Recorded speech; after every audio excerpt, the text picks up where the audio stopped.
All right, y'all, we are back with another video. Shout out to everybody that was in the comment section that sent me this one, wanted me to check it out.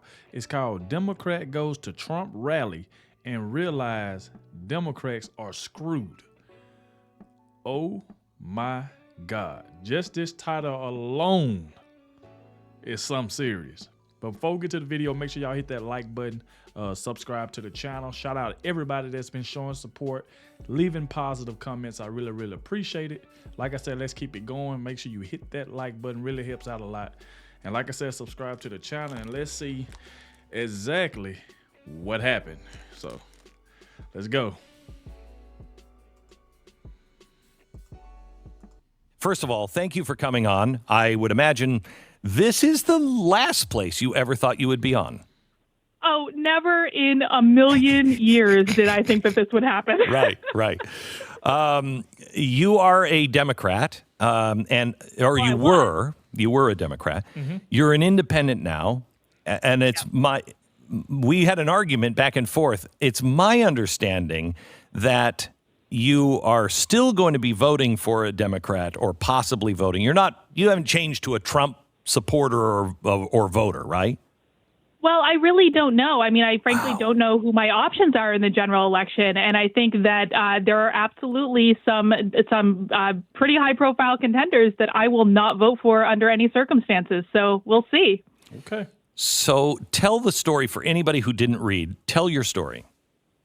Yeah, so I had been going on this journey for the past, 6 months or so where I was really starting to feel very uncomfortable in an echo chamber that I had created for myself. And I started listening to just different conservative voices. And they kind of all culminated when I decided to go to the Trump rally in Manchester, New Hampshire last week. I thought if there's anything, I can't think of anything bigger I could do to break out of my very liberal echo chamber. And everyone that I talked to about this idea was genuinely concerned for my safety, and that includes people on the left and the right. They were both really concerned that I was going to be physically harmed at this rally, either by the supporters or by Antifa or whoever. But I decided to go anyway, and I discovered that, hey, shocker, they're just average, normal people that are really, really nice and welcoming. And so I wrote about it. And you said at one point you thought those people were despicable and even deplorables. Oh, yeah, absolutely. I definitely went through a phase, probably for about a year and a half, where I really thought that, anyone who supported President Trump was at best supporting racism and at worst downright racist themselves. Yeah. Wow. And where did that come from? That's why you got to go for yourself sometimes. I was watching a lot of MSNBC. Okay. Wow. All right. And then why did you become uncomfortable? Well, I'm a knitter, and in the knitting community, and I know this sounds bizarre, but it is a hyper-political community at the moment where they have these kind of roving gangs of social justice warriors just attacking people and mobbing them indiscriminatly. And hey, when stop. You're asking me to process way too much. First of all, I know. Most people didn't even know that there was an online knitting community. And now I'm seeing knitters and roving gangs of something just doesn't fit here. Man. It's not what I expect. Well, listen, I understand the feeling because I didn't expect it either. Right. But I started seeing this happen just over and over and over again. And at some point, I started speaking up within the knitting community and saying, guys, this is wrong. We shouldn't be doing this. And then they came after me. And at that point, and I didn't get it as badly as a lot of people did. But at some point, I just said, I cannot align myself with these people politically. It's wrong what they're doing. You talked about how one person was bullied so bad online that they became suicidal. Wow. Yeah.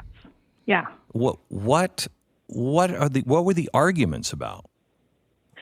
So in his case in particular, he started speaking up when the mobbings first started happening. And I swear I'm not making this up. All he did was post a poem on Instagram asking for kindness and asking for people to just see each other as human beings. And he was mobbed by thousands and thousands of people. And he eventually did go into the hospital. And then his husband posted on Instagram that, please stop the hate. He's in the hospital. And it just got worse and kept escalating after that. So it was really too bad. But thankfully, he seemed to have really rebounded and now is getting a lot of support from people like me. So who are these people that are in these roving mobs? They're people on the very far left that anytime Liberals. something sticks out to them that is outside of their ideology, they try to pressure people into kind of bending the knee and issuing these massive apologies and, pointing out all the areas where they are wrong in their lives and transphobic and homophobic and fatphobic and all these things. And it's just I mean, to be blunt, I think they're kind of just horrible, miserable people that want to make other people miserable as well. Boy, you're starting to sound like See, that right there is crazy. That's why it's not good to sit up here and bully people. You know what I'm saying? Like, this guy had suicidal thoughts because he was just getting mobbed to death. So, I mean, this right here is crazy. And then y'all heard that she mentioned something about people thought that if you supported Trump, that mean you was racist. Like, and she said she even went to the rally and nothing happened. She said everybody was cool. If you've seen some of the videos, you've been watching me for a while now.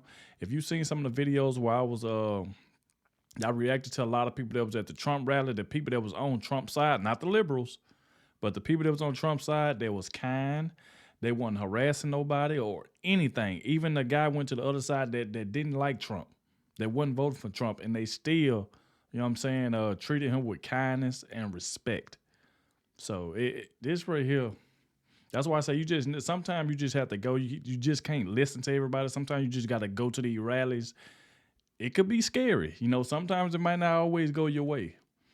But if them liberals there, you know what time it is. But other than that, man, sometimes, like I said before, you just got to go see for yourself. And that's crazy.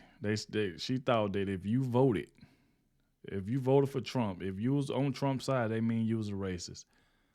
That is just not true at all. That Donald Trump is not racist. That, in my eyes, he's not. Everybody has their own ideals. But I don't see the man as racist. I never did, But let's go. conservative. I know. Because, I mean, this is the thing that really we've been warning about. There's disagreements on things disagreements on policies we can go on. But when you're trying to shut people up and you do it through fear and intimidation, it's a very foreign kind of concept to America. That's not who we were. That's not what made us great. That's not what made us big. And anyone who's doing it on any side is really engaging in some really dangerous stuff, because it always ends the same way. I totally agree. And when people started telling me to shut up specifically, that was when I started really taking a look at it. Because for me, expression is a gift that we've all been given. And if you want to change people's minds, you have to do it through conversation, not through intimidation. So you said... That's right. She said, hey, I'm telling you, I never heard of her, Dr. Carolyn Borzenko. He said, sometimes, man, you just got to have a conversation, especially if you're trying to change somebody's mind on how they feel about something. Even if you don't change their mind, just have a conversation. But like she said, if you ain't with the liberals, bro, if you don't think like they think, they would try to stray you to death. Like you know how they is. So, oh, man, this is crazy. The day you went to the Trump rally, yep, MSNBC was there. And so you wanted to... you wanted to go among some familiar territory first. So you went, and what was your experience there that morning? Well, I was wearing a red hat that looks kind of like a Trump hat that says "Make speech free again." It's my little protest against cancel culture. Mm-hmm. And, it's always a conversation starter, and people struck up a conversation. And I said, I'm thinking about going over to the Trump rally. And they were like, don't do it. They're going to hurt you. They're going to harass you. And one woman even offered me her pepper spray. And I just... A woman offered her pepper spray because she was telling her, please don't go to the Trump rally. They are brutal. What? Oh, my God. This is the world we live in. Just because some people don't like Trump, that's the way they feel. Oh, don't go over there. If you do, here, take this pepper spray. They are brutal. They're going to hurt you. Don't go. And then found out she went, nothing happened. She got treated with kindness. Said, I think I'm going to be fine. It's going to be okay. So what were your thoughts? Because I'm sure these people were being genuine. Yes. So what were your thoughts on on that, especially somebody of your profession, that you look and say, these people genuinely care about my safety. They're really warning me. And it's almost unhinged from reality. Well, yeah, and I think that when literally every single person around you is in fear of your safety, it's really hard not to question and say, what are they seeing that I don't see? But it's also an indication that I knew I had to do it at that point, because I knew I had to see for myself what was going on. Sometimes you have to. Wow. That was a great interview. I guess his name was Glenn Beck. Wow. And like I said, sometimes, man, you just got to go to these rallies yourself and just see. You're going to always have people tell you not to go. Please don't go. This is going to happen if you go.